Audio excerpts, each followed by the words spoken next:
In this Spiritfire video, we're going to discuss the premise of the game so that you can decide how to approach it and learn what the design intentions are.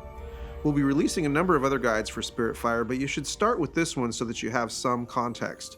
There won't be any spoilers in this video, so if we show a card, it's a placeholder card made specifically for these guides. Okay, so in Spiritfire, you'll take on the role of a traveler who you'll begin to design during character creation and continue to customize and develop as you progress through the game. Some of the initial choices will involve opening packs and gaining various cards and abilities based on story prompts, and some of it will involve choices that will help you determine your character's purpose for the adventure that they will undertake. Playing as the character, you'll discover how to connect with the world around you, forming connections with unique objects, fantastic creatures, and mysterious forces using Spiritfire, which is a magical energy that exists in and around you. You'll also discover how to connect with yourself. This journey is introspective. You'll be progressing your character by mastering disciplines, extending your spark of life, and overcoming the burdens that haunt you. All of these things contribute to the end goal of attaining as much wisdom as you can until your inner flame burns out. This wisdom will contribute to the intangible gifts that you'll hand down to future generations and help you answer the question, what did you do with the flame you carried? Spiritfire is played with two parts: your character, which you will build using your character box, and the realm your character is exploring, which comes from the separately available realm boxes. Each realm provides a dramatically different gaming experience, complete with unique story arcs and environments. You can slip into and out of realms however you wish, exploring whatever is most interesting to you. Drop-in, drop-out multiplayer allows you to progress your character by yourself or alongside your friends. Contained in your character box is everything you could become, infinite versions of you, waiting to be unlocked and discovered, as well as the components necessary to play the game, including the first open-world realm for you to explore. When you play Spiritfire, you'll use your full character tableau, which consists of the following: a large neoprene mat, which is used to keep character components together, a dual-layered dashboard and Spiritfire dice, a flicker pad, which you'll draw on to unlock new skills and abilities, a resin challenge ring, 4 glass resolve marbles, a resin cylindrical map marker, your journal or your book, 2 boxes of cards with dividers, your Spark of Life box, which we'll discuss in another video, and your identity box, which consists of your disciplines, your conduits, your quirks, and your burdens. You'll store a supply of character packs and personal quest packs in your character box, which you'll open occasionally when prompted to during play. You'll also have a sealed black mystery box, which you'll only open when you've depleted all of your Spark of Life. You'll also need to choose a realm to explore. The realm-dependent area of the play space consists of the following: a smaller neoprene mat, which is used to keep the realm cards together, 2 map trays to track out the geography of the realm as it changes, 1 box of cards with dividers. This contains encounters and quest cards, the realm milestones you've reached, and resealable content packs that you'll open as you progress through the realm. The game is designed for up to 3 players and engineered to fit with all 3 players on a standard 40-inch table or larger. There is no combat in Spiritfire. Instead, the game focuses on all of the other unique things that could and should happen in a fantasy adventure, things that don't require weapons or armor or gold. This allows you to customize how you'll handle different situations based on what you've learned instead of what you've equipped. You'll need to learn to use your mind, your body, and your spirit to skillfully create connections to the world around you and unlock unlimited powers within yourself. This game delves into hundreds of abilities like empathy, logic, negotiation, discernment, reflex, and mnemonics, just to name a few. You won't be following a pre-written main storyline, because in Spiritfire, you are the story. You'll find that the various characters and environments will often respond or permanently change based on the choices that you make. For example, if you befriend one of the characters you meet, you may find that character appears again and again. There are choices at every turn, many of which lead to the opening of new packs with new ways to customize and add depth to your character and their abilities. Throughout the game, any number of actions you might take, quests you complete, or other types of events you trigger will result in the opening of packs. These are thick cardboard envelope packs that have their contents clearly printed on the inside of the flap so they can easily be reloaded and resealed if you ever want to reset your game. You will encounter several different types of packs. Your character box comes loaded with character packs for you to earn access to that will enable you to expand and customize your deck builds. These cards stay with your character. Realm-specific packs have cards that stay in the realm. These reveal new portions of quest lines, characters and creatures that you can interact with, changes to the map and the environment, and other surprises. There are also a huge number of optional personal quest packs that you can pursue in any realm. Which of these you choose to complete, and how you choose to complete them, will result in dramatic personalization of your character's identity, skills, abilities, and lend themselves to the gaining of wisdom. Spiritfire has been designed as an attempt to offer the most satisfying solo experience imaginable. Solo players will find this game right up their alley because everything is designed to go at your own pace, and there is a profound amount of customization and puzzly kinds of situational gameplay to get completely lost in. That said, one of the most unique aspects of Spiritfire is that you can toggle between playing alone and having shared challenges with your friends with drop-in, drop-out multiplayer mode.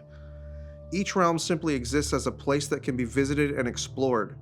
You can enter the realm alone, or your friend can enter it too. While you're both there, you can either do things together or ignore each other and do your own thing. Aspects of the realm will change permanently based on player choices, so some groups may find it ideal to set game sessions for a particular realm with the same group so that everyone gets to experience everything. Other players may find it exciting to return to a realm and discover that much of it has changed because of what happened while they were away. Even in a group, though, your focus will largely be on what your character is doing, and at no point will your multiplayer efforts overshadow the solo experience. In Spiritfire, you'll have a deck of cards that's composed primarily of discipline cards that you will unlock, and you'll draw from this deck to perform the majority of your actions in the game. Your deck represents everything you've learned and what you're capable of, and which disciplines you choose to pursue and unlock within yourself is a huge part of how you customize your character. These cards have abilities and prerequisites on them, both of which are associated with the 4 aspects of Spiritfire. Illumination represents the light of understanding, awareness, clarity, and mental mastery. Illumination disciplines revolve around mental attributes, giving you greater options to choose from. Intensity disciplines revolve around physical attributes, giving you more stamina, resistances to bad things happening, increased movement, and those types of things. Transmutation represents conversion, transformation, mutation, and emotional or relational capabilities. Transmutation disciplines revolve around information exchange, transforming things from one type to another, shifting things around, moving things to other spaces, and so on. And finally, awe represents wonder, the mysterious unknown, the inexplicable, the miraculous, and spiritual finesse. Awe disciplines revolve around the connection to the world around you, bending rules, ignoring requirements, and other magical effects. Discipline cards are played into what's called your capacity, where the cards will combo off each other in fascinating ways. You'll need to make varying deck builds to get past the game's many encounters and quests, and the game is entirely situational, so there will never be one optimal deck you can rely on. We go over disciplines more in detail in another video, which we will link in the description once it's released. Just like real life, your emotions and your headspace are never perfectly consistent. The things that happen to you will affect you. Your attention will change from moment to moment. In Spiritfire, how you shift and set the power of your resolve has a major impact on what you're capable of. The disciplines you use will trigger your resolve, and it will reset every time you rest. The effectiveness of your resolve actions depends on the current strength and direction of your resolve. It's this mechanism that will allow you to draw cards, gain Spiritfire resources, move on the map, advance in challenges, and clear your mind as necessary. The game's encounters and quests will send you into a coil-bound book of challenging activity spreads. These represent your internal processing of whatever it is you're experiencing, determine how that experience affects you, and in some cases, how well you succeed. Every one of these is a distinctly different mini-game, a puzzle that you can complete at whatever level or effort you want or are able to apply. Some of these are like treasure rooms of experience, inviting you to see how far you can go. And others are intense tests of your abilities that will take wit and creativity for you to overcome. Getting past these challenges will require you to customize your discipline deck based on what you're being confronted with or what you're attempting to achieve. Attempting to decipher an ancient language so that you know which stone lever to pull might take you to a logic or a mnemonic spread, for example. Trying to bring about a peaceful resolution to a conflict between villages on the brink of war might take you to a negotiation spread. Maybe you just encountered something incredibly beautiful and you're simply determining how and how much that experience impacts you. There is a lot to talk about with this element of the game. It is deeply tied to Spiritfire's central premise that it is not so much the things that happen to you that determine who you are, but your response to them, how you internalize them, how present in the moment you are, and what you take away from them. Only the disciplines you've mastered can be used in your deck. Over time, this will be the primary way you have agency over how your character responds to various situations. You'll master these disciplines using what's called flicker. Flicker represents the little bits of insight and understanding you glean from the world around you. If it's helpful, you can think of this like experience points, in that you can spend flicker to unlock new cards. But keep in mind that there's no leveling in this game. You simply learn more and more over time and will have more options at your disposal. All of the cards in the game that can be mastered have this mental map at the bottom with a pattern of squares that you'll try to replicate on your flicker pad.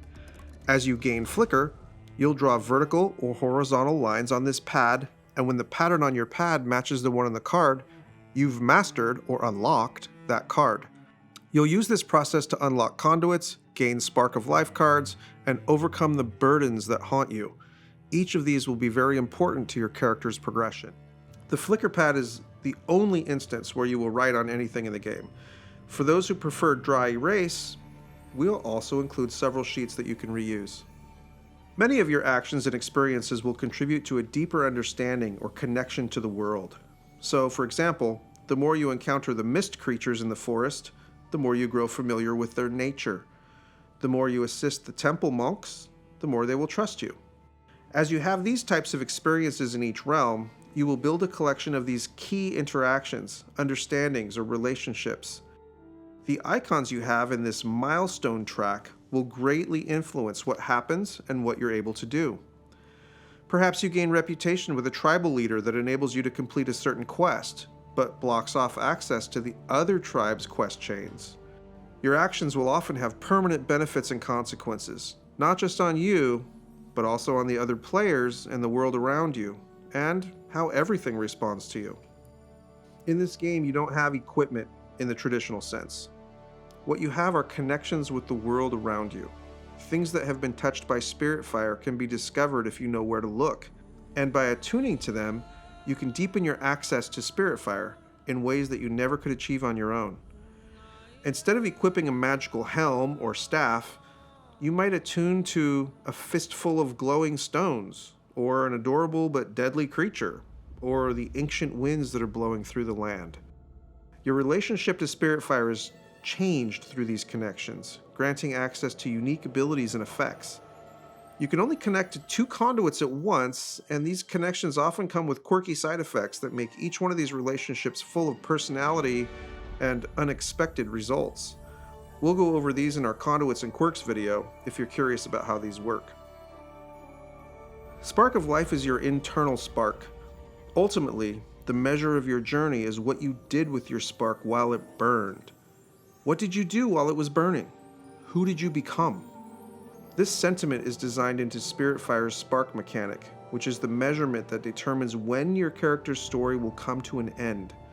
You start your journey full of spark, but over time, it will start to diminish, used up by the things you encountered and the actions you chose to take. Occasionally, you'll find that there are things you can do to rekindle some of this spark, enabling you to press on. But you'll need to manage this because when you run out of spark, it will lead you to an end game scenario that lives inside your sealed mystery box. We hope this overview reveals some of what's coming in Spiritfire, which isn't your typical board game with role-playing elements. Spiritfire is a unique experience, and we have many more guides coming, so subscribe to get notified when those release. For now, set aside any assumptions, comparisons, or preconceived notions established by your previous gaming experiences. Let your time with Spiritfire be its own thing. It's worth it.